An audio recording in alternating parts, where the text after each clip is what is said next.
البدع والأهواء، أهل البدع العقائدية وأهل البدع السياسية.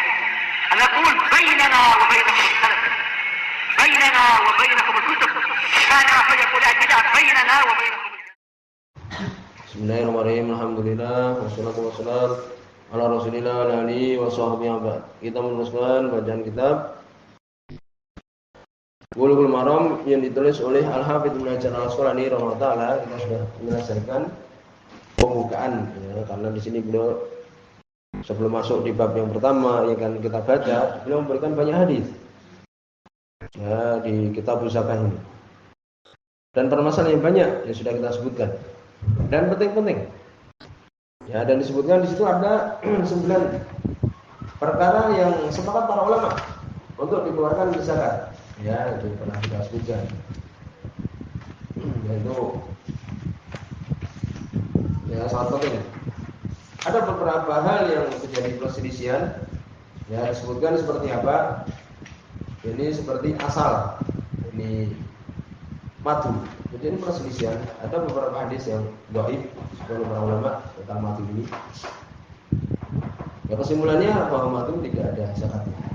Ada riwayat Imam Baihaqi dari Sunan Abu Hurairah dhaif semuanya, Ibnu Majah dan yang lainnya. Yaitu tentang asal itu madu. Demikian juga tentang masalah kalau di Indonesia mempunyai beras, ya, sawah yang sangat luas semuanya atau sawit atau misalnya tidak disebutkan ya dalam hadis-hadis. Orang yang berhati-hati ya boleh mungkin mengeluarkannya, tapi tidak ada hadis yang menjelaskan masalah ini. Adapun yang sepakat para ulama yang sering kita ulang-ulang 9, yaitu ibil, unta, kemudian bakor, sapi, kemudian gonam, kambing ataupun domba, zahab, emas, fiddah, perak, bur, yakni gandum yang bagus, syair, gandum yang biasa, tamar, korma, zabib, yakni anggur, yang sepakat di situ para ulama. Demikian juga tanaman-tanaman yang dipanen apabila dia mengandalkan air hujan, maka 1/10 dikeluarkan.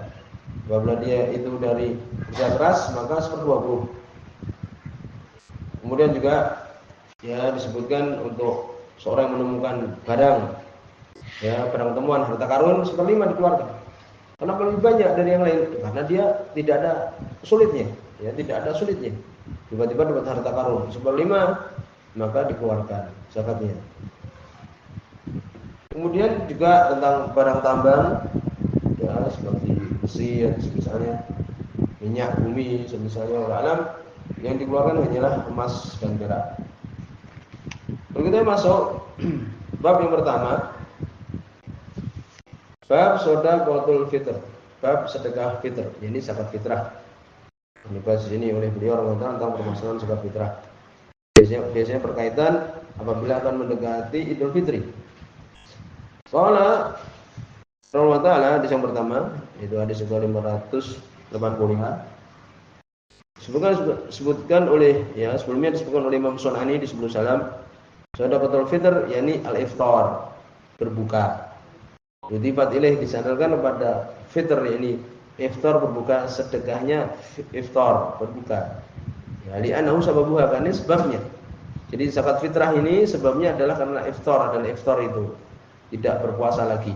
Ya itu, sehingga disandarkan kepada itu.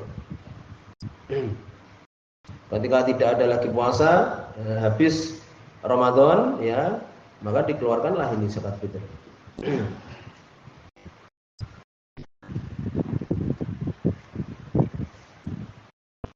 Hadis yang pertama, qala rahimahullah taala an Ibnu Umar, dari sahabat Abdullah bin Umar radhiyallahu anhuma. Qala beliau mengatakan beliau mengatakan farada Rasulullah SAW memfardukan, ini mewajibkan zakat al-fitr, zakat fitrah. Sa'an min tamrin au sa'an min syairin. Satu sok dari korma atau satu sok dari syair, dari gandum. Alal abdi wal hur, atas budak dan merdeka. Kalau seorang punya budak, maka tuannya yang mengeluarkan. Demikian juga orang merdeka mengeluarkan.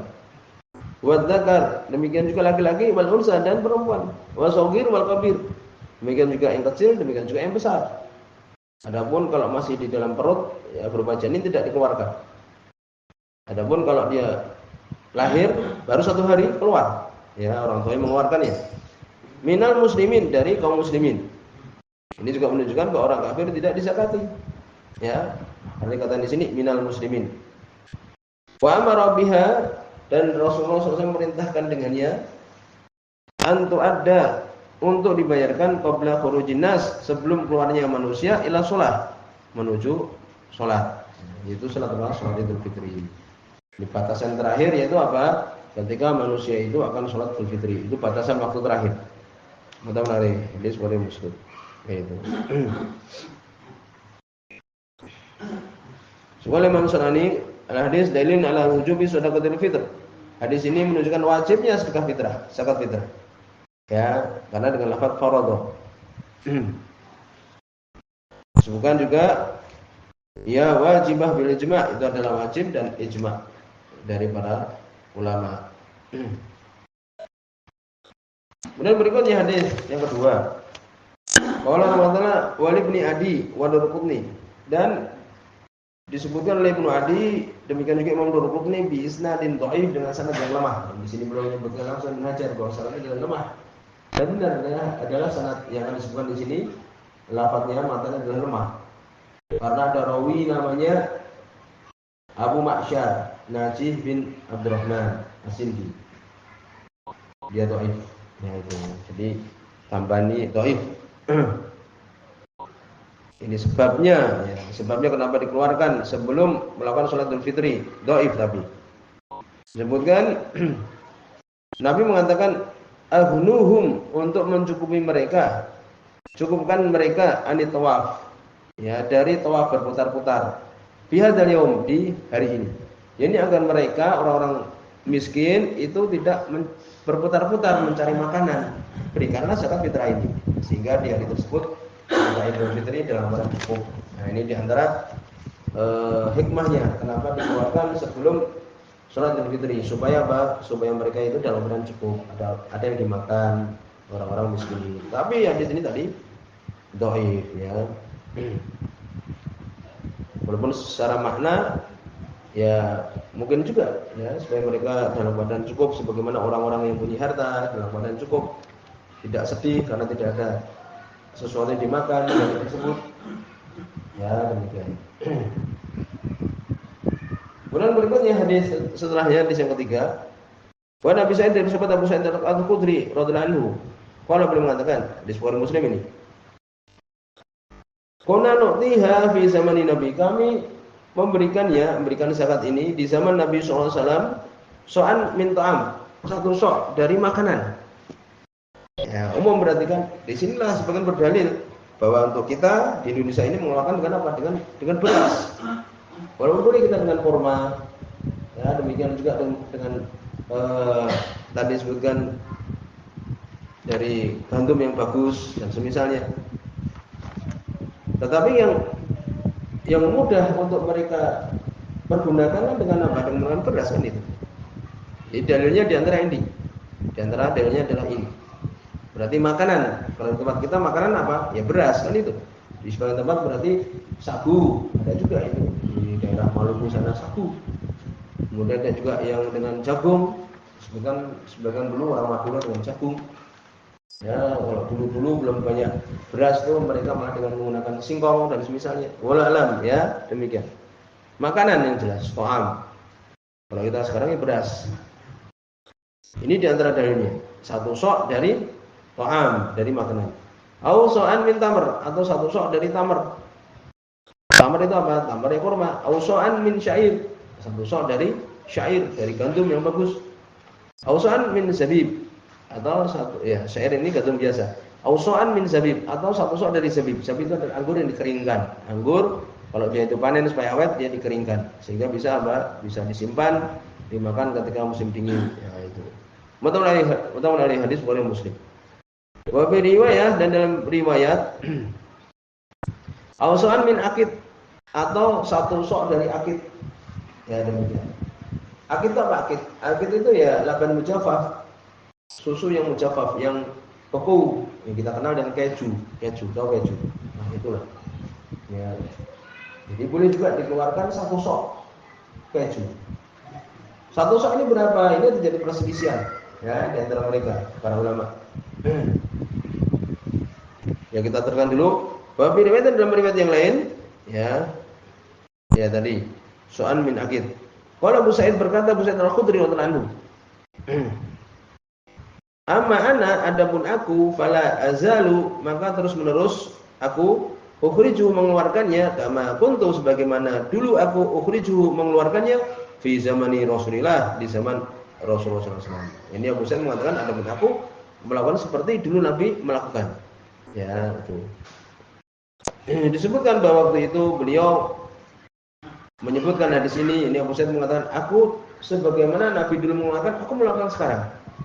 Karena apa? Disebutkan dalam riwayat yang lain. Ya, itu ada kisahnya. Ya. Disebutkan Imam Muslim hadis ini tadi. Abu Sa'id mengatakan, adapun aku mengeluarkan sebagaimana dulu di zaman Nabi sallallahu alaihi wasallam. Nah itu. Disebutkan kemudian di riwayat berikutnya yang kita baca ada Wali Abi Daud, ya disebutkan Imam Abu Daud rahimahullah taala. Dan ini adalah syaratnya sahih juga. La ukhriju abadan illa so'an. Aku tidak mengeluarkan selama-lamanya kecuali satu so'.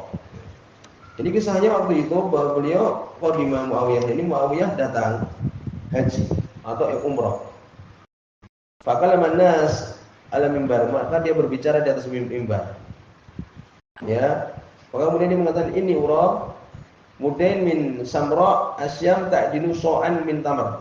Aku menganggap bahwa mudain 2 mud dari samra ya jenis ya dari tamar dari kurma ini ya kurma samra ini 2 mud itu seperti apa? Seperti satu sok.